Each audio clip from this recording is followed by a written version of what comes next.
Hello everyone សួស្តីអ្នកនរគ្នាថ្ងៃនេះយើងនឹងសិក្សាអំពីប្រធានបទមួយដែលហៅថា Possessive Adjective Possessive Adjective ដែលជាភាសាខ្មែរហៅថាគុណនាមកម្មសិទ្ធិមុននឹងចូលទៅដល់ការសិក្សាអំពី Possessive Adjective ខ្ញុំសូមបង្ហាញឬក៏ពន្យល់អំពីថាតើអ្វីទៅគឺជា Adjective យើងត្រូវស្គាល់អំពីការប្រើប្រាស់ Adjective ជាមុនសិន Adjective គឺគុណនាមទូនាទីរបស់វាគឺប្រើសម្រាប់បញ្ជាក់ន័យឲ្យនាមអូខេសូមទៅលេខមើលទាំងអស់គ្នានេះគឺជា adjective ខ្ញុំឧទាហរណ៍ថាពាក្យ good មួយគឺជា adjective គឺបញ្ជាក់ន័យឲ្យនាមអញ្ចឹងយើងបូកនាមពីក្រោយវាឧទាហរណ៍ថា good pen example a good pen ខ្ញុំមានប៊ិចល្អមួយអញ្ចឹងសួរថា good គឺជា adjective ហ្នឹងគឺតួនាទីវាគឺប្រើដើម្បីបញ្ជាក់ន័យឲ្យនាម pen ទៅពេលយើងអាចបង្កើត clear មកបានគឺថា I have a good pen like this is a sentence នេះគឺជា clear ដែលយើងបានបង្កើតចូលកលេចទៅមើល possessive adjective វិញ possessive adjective តើជាអ្វី possessive adjective យើងកលេចមើលថាពាក្យ possessive គឺមានន័យថាកម្មសិទ្ធិហ្នឹងគឺយើងបកប្រែគឺថាជារបស់នរណាម្នាក់ឧទាហរណ៍ថាយើងមើល pronoun នៅខាងក្រោម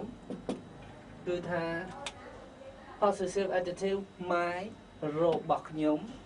your របស់អ្នក his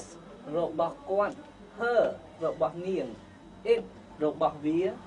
our របស់ពួកយើង their របស់ពួកគេទៅអញ្ចឹងការប្រើប្រាស់នៃ possessive adjective ទាំងអស់ហ្នឹងគឺវាមិនអាចឈរតែឯងបានទេគឺដាច់ខាតវាត្រូវមាន noun ពីក្រោយវាបូកនឹង noun ពីក្រោយវាហើយ noun នោះគឺ noun វាអាចជា singular គេហៅថាឯកវចនៈមានតែមួយអត់មាន s ទេហើយកាលណាតែ plural ពហុវចនៈគឺវាមាន s អូខេចូលកលេចមើល example ទាំងអស់គ្នាអ្នកទាំងអស់គ្នាចូលកលេចមើលទៅលើឧទាហរណ៍ដំបូងនេះខ្ញុំបង្កើតជាពាក្យមួយមុនសិនបន្ទាប់មកខ្ញុំបង្កើតទៅជា sentence ជូនអ្នកទាំងអស់គ្នាអូខេ my book នេះគឺជា possessive adjective បន្ទាប់មកយើងត្រូវបូកដឹងអ្វីត្រូវមាន noun ពីក្រោយកាលណាដែលយើងបង្កើតជា sentence these are my គឺកាលណាយើងបង្កើតបែបហ្នឹងអញ្ចឹងសួរថាយ៉ាងណាដែរអ្នកនរគ្នាគឺអត់ត្រឹមត្រូវទេគឺ these are my គឺខុសហើយពីព្រោះនៅក្នុងក្បួនច្បាប់នៃវេយ្យាករណ៍ possessive adjective គឺត្រូវការ noun ពីក្រោយតែអញ្ចឹងយើងមិនអាចទៅសេ these are my បានទេគឺខុសហើយយើងត្រូវសរសេរជាភាសា these are my យើងប្រើ noun ពីក្រោយមួយមក noun